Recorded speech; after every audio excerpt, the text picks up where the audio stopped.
எல்லாருக்கும் வணக்கங்க. படையப்பா 1999 வந்தது. எனக்கு அப்போ வந்து 4 வயசு. அந்த படத்தை வந்து என் அம்மா தான் வந்து என்ன தேட்டர்ல கூட்டிட்டு போனாங்க. எனக்கு அப்போ வந்து அந்த அளவுக்குலாம் தெரியாது. என் அம்மா வந்து பயங்கரமான தலைவர் ரஜினி ஃபேனு. அந்த படம் பார்க்கும்போது எனக்கு தெரிஞ்சதெல்லாம் ஒன்னே ஒண்ணுதான். அங்க வந்து தலைவர் வந்து ரஜினி வந்து ஸ்டைலா இருக்காரு.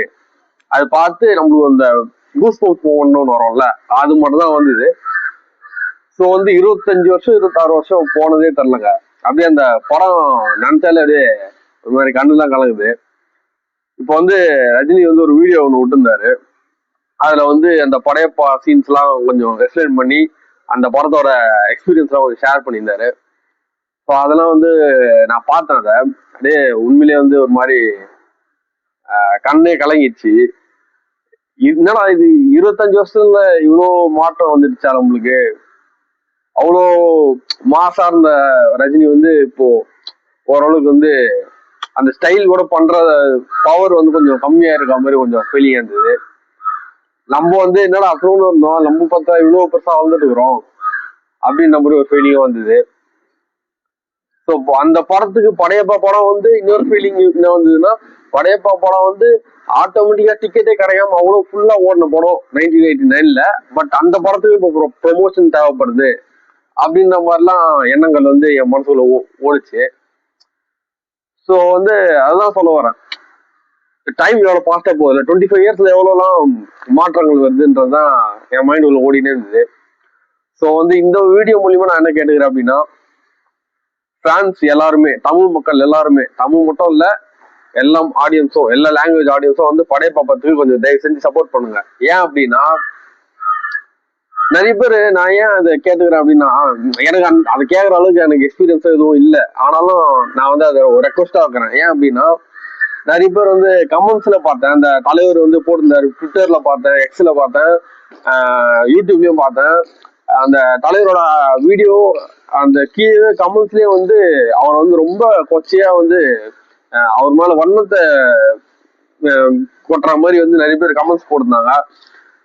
அவரோட ஏஜை வச்சு, அவரோட வயசை வச்சு, அவர் வந்து பிசினஸ்க்கு மட்டும் தான் வராரு, ப்ரொமோஷனுக்கு மட்டும் தான் வராரு, அவர் எப்போ சாவாருன்றதெல்லாம் வந்து கமெண்ட்ல போட்டிருக்காங்க. அதெல்லாம் வந்து ஏன் எந்த எண்ணத்துல அதெல்லாம் போடுறாங்கன்னு எனக்கு தெரிய மாட்டேங்குது. ஏன்னா வந்து எந்த ஒரு நபரையும் வந்து வயசை வச்சு யாருமே வந்து இழிவா பேசவே கூடாதுங்க. அது வந்து அவங்களோட மைண்ட் செட்டு மிகப்பெரிய ஆபத்தான நிலைமையில இருக்குன்றது அர்த்தம். ஸோ அதை வந்து யாருமே பண்ணாதீங்க, அது வந்து தப்பு. ஓகேங்களா? அதனால அந்த மாதிரிலாம் கமெண்ட்ஸ் போடுறவங்க இன்னொன்னு என்ன சொல்றாங்க அப்படின்னா, கில்லி ஓடினது கூட ஓடாது அந்த மாதிரிலாம் வந்து சொல்றாங்க. ஆக்சுவலா படையப்போட பவர் என்னன்னு தெரியுமா? அதாவது நான் சின்ன வயசுல பார்த்ததே வந்து என்னால இன்னும் மறக்க முடியல. அந்த மாதிரி வந்து அந்த கூஸ் பம்ப்ஸ் மொமெண்ட், மாஸ் மொமெண்ட்லாம் இருந்தது. எனக்கு நினைவே தெரியாதப்பே அந்த அளவுக்கு பவரா இருந்தது அந்த படம். அப்பனா பாத்துக்கோங்க அது எந்த அளவுக்கு ஒரு பவர்ஃபுல்லான படம் அப்படின்ட்டு.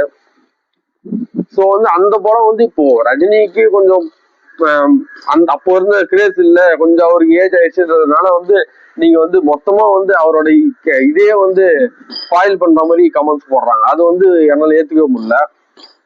ஓகேங்களா? அதுதான் ஏஜ் ஆக யாரா இருந்தாலும் அது வரது ஒரு நேச்சர் தானேங்க. அதுக்காக வந்து நீங்க வந்து அவர் ரொம்ப தரைக்குறைவாலாம் போடக்கூடாது. அது வந்து தப்பு. யாரா இருந்தாலும் வந்து அதை பண்ணக்கூடாது.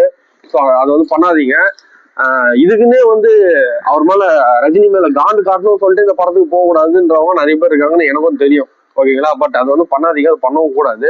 அது வந்து நல்லதுக்கு இல்லை. ஓகேங்களா? தமிழ் சினிமாவுக்கும் அது நல்லது கிடையாது. ஸோ வந்து அதுதாங்க, அந்த படம் வந்து கொஞ்சம் நல்லா சப்போர்ட் பண்ணுங்க.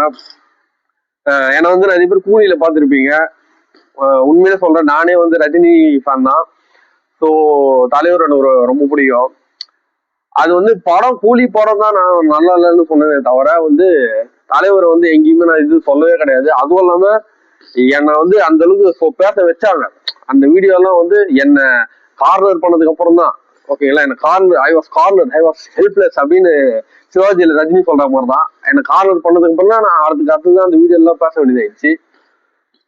ஸோ அதனால வந்து எனக்கு வந்து அதான் இந்த லோகேஷ் கனகராஜ் வந்து நான் சொல்லிக்கிறேங்க. ஏன் அவருக்கு வந்து அந்த கூலி படம் எடுத்தீங்க, பட் வந்து அதை தலைவரை வச்சு ஒரு ரஜினி ஸ்டைல்ல எதுவுமே கொடுக்க முடியலன்றதான் என்னோட கோபமா இருந்தது. ரஜினியை வந்து இந்த அளவுக்கு வந்து ட்ரால் பண்ணதே கிடையாது. நான் கூலியில தான் ரொம்ப பார்த்தேங்க. அதனாலதான் வந்து எனக்கு ரொம்ப கடுப்பாயிடுச்சு.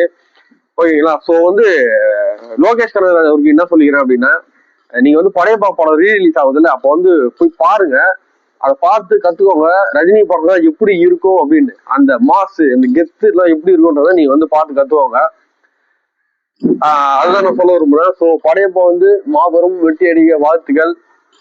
ஸோ அதுதான் சொல்றேன், எல்லாரும் சப்போர்ட் பண்ணுங்க. ஓகேங்களா. எந்த வன்மமும் இல்லாம ரஜினி அந்த 50 வருஷம் அந்த மனுஷன் வந்து இருந்திருக்காரு. ஸோ அது வந்து மிகப்பெரிய ஒரு அச்சீவ்மெண்ட். யாராலையும் முடியவும் முடியாதது. அது மிகப்பெரிய அச்சீவ்மெண்ட். அதுக்காகவே வந்து நம்ம வந்து சப்போர்ட் பண்ணணும். ஓகேங்களா. எந்த வித கோபமோ எந்த ஒரு வன்மமோ எதுவுமே இல்லாம ஒரு ஃப்ரீ மைண்டடோட வந்து பாத்தீங்கன்னா அந்த படம் வந்து அற்புதமான ஒரு படம். எல்லாருக்குமே பிடிக்கும். உங்களுக்கும் தெரியும். பட் வேணும்னே பண்ணணும்னு நினைக்கிறவங்க நான் சொல்றேன். ஓகேங்களா. ஸோ நன்றி, வணக்கம். And advance happy birthday Rajini.